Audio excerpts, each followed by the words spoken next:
Hi everyone. Today we will talk about how to fix or how to solve Facebook download your information.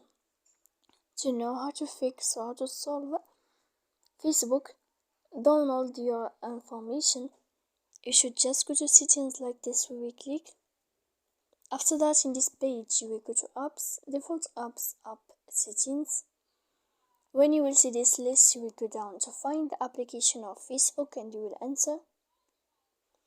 Then in this page you will go to click for stop.